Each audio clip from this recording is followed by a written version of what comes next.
Avanzamos hacia un concepto de automóvil eléctrico, autónomo y totalmente conectado, y por esta razón, obviamente, en los últimos 45 años la forma de conducir ha cambiado por completo.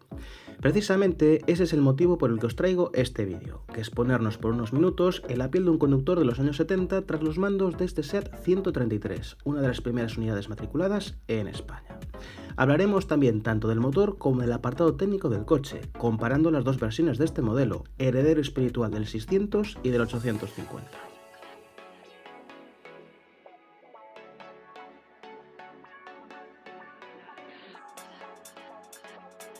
Bienvenidos a 1974. No olvides suscribirte al canal para no perderte próximos vídeos.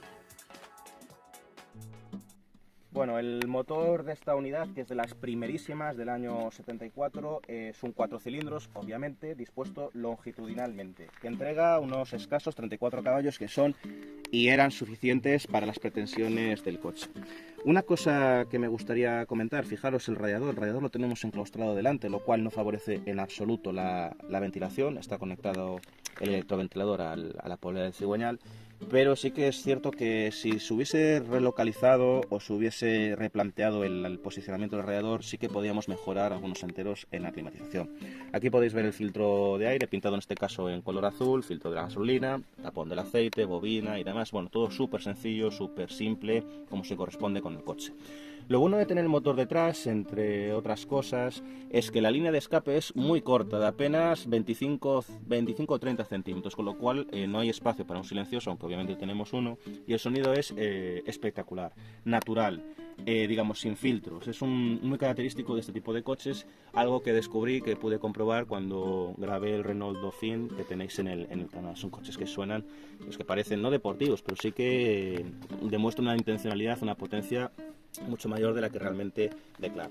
En la tapa del maletero, que es realmente corta, yo me atrevería a decir que es notablemente más corta que en un 850, se encuentra la rejilla de la ventilación. El aire cae hacia aquí abajo, no sé si estaba estudiado o no para mejorar el flujo de aire, pero bueno, importante para refrigerar.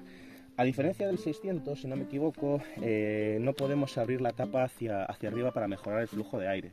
Pero bueno, según me cuentan y según me consta a lo largo de todos estos años, el 133 no se calentaba tanto como 600. Si vosotros tenéis uno o sabéis a ciencia cierta si esto es verdad, pues podéis dejarlo en los comentarios. En cualquier caso, las prestaciones pues son las acordes a las de un coche de esta potencia en la época. Pensad que en el año 74 la red de autovías y autopistas en España era residual completamente y la mayoría de trayectos eran pocos kilómetros entre aldeas cercanas, pueblos cercanos o en el casco urbano de una ciudad. No planteamos la movilidad como actualmente con un coche donde podemos hacer un viaje espontáneo de 500 kilómetros del tirón. El 133 hereda la mecánica del 850, un propulsor de la década anterior ya obsoleto y superado en los 70, empezando por su localización en la parte trasera y con una potencia discreta de solo 34 caballos. Lo mejor sin duda es la robustez general del bloque. No obstante, no debemos olvidar que el 133 es un coche económico de entrada y que además deriva del 850, siendo una especie de refrito. En consecuencia, las prestaciones son similares a la de modelos bastante más antiguos, como Renault 4 o directamente los últimos 600.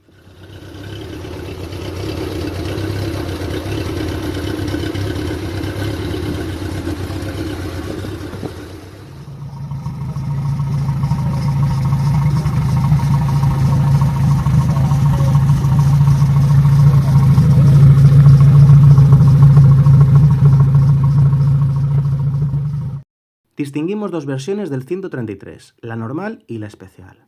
Equipamiento aparte, la mejora más destacable con diferencia viene desde debajo del capó, pues a pesar de que ambas variantes comparten bloque motor, los 44 caballos del especial aportan un plus de prestaciones que le hacen mucho más agradable de utilizar a diario.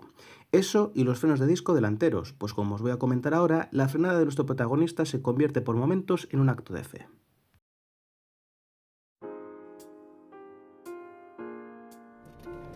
Bueno, en marcha pues se comporta como cualquier coche arcaico, digamos, de los años 60, con un volante muy grande y demasiado fino para mi gusto, de baquelita, como os comentaba, y con la peculiaridad de tener los pedales muy desplazados hacia la derecha.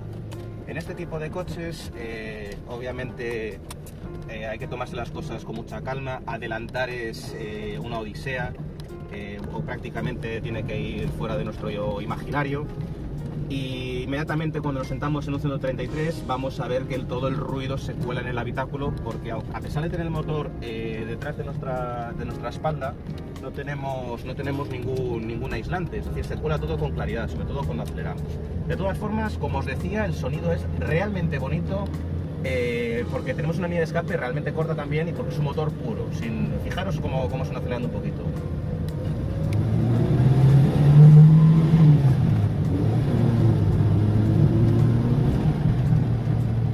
Vas a 30, a 20 por hora y te da la sensación de que vas al triple de velocidad. Es una sensación, una experiencia que 40-45 años después pues gusta. Por lo demás, como en cualquier coche de esta época, hay que empezar a frenar prácticamente desde antes de arrancar, porque los frenos son los que son, y hay que tomarse las cosas pues con muchísima precaución. Obviamente detrás no tenemos discos de frenos, ni por supuesto ABS, ni nada por el estilo, y si no estamos acostumbrados a conducir este coche, pues, o este tipo de coches mejor dicho, hay que tomarse las cosas con bastante calma. La dirección, bueno, a pesar de no tener asistencia, tenemos un volante muy generoso y digamos que al no tener peso delante, porque el motor está detrás, sí que se nota bastante ligera. Es más, me atrevería a deciros que hay direcciones asistidas de los años 90 que pesan más que esta, sobre todo en movimiento. Otro tema es a coche parado.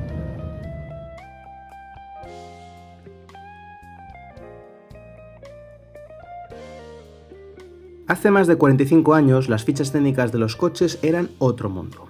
Fijaros en el ridículo peso de menos de 700 kilos, cuando un urbano actual sobrepasa los 4 metros y ronda los 1200.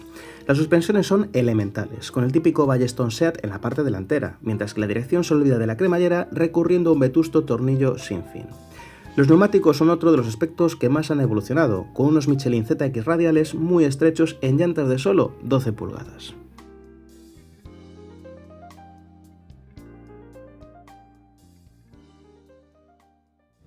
Bueno, en una carretera secundaria de montaña como esta, pues las prestaciones del coche hay que buscárselas, digamos. Hay que estirar mucho las marchas, exigirle para poder circular con un mínimo de dignidad. Pero bueno, como podéis ver, el coche pues permite circular con respeto, digamos, con un mínimo de prestaciones.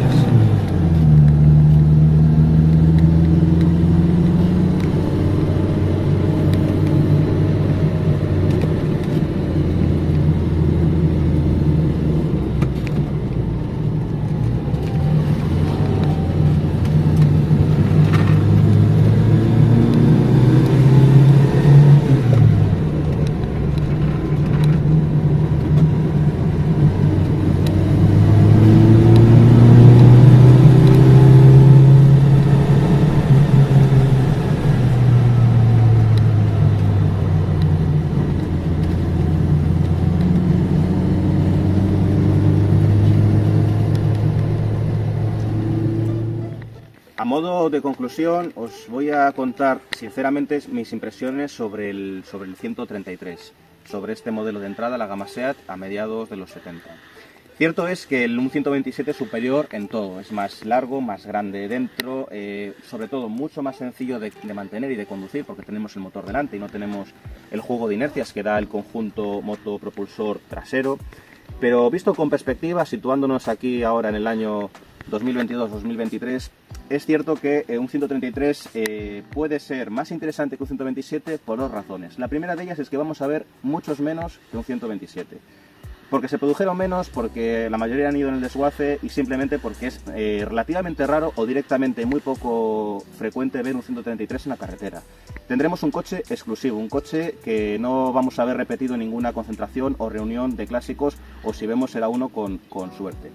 Y en segundo lugar, porque precisamente lo que a mediados de los 70 era un atributo en contra, que es tener el motor y la caja de cambios detrás, por la conducción más delicada, por la refrigeración, ahora yo lo veo como una virtud. ¿Por qué? Porque da un tacto de conducción, un tacto dinámico que gusta, que es diferente, que es peculiar, que no encontramos en otros modelos clásicos de los 70 y de los 80 y que, desde mi punto de vista, a mí pues me gusta y me llama la atención.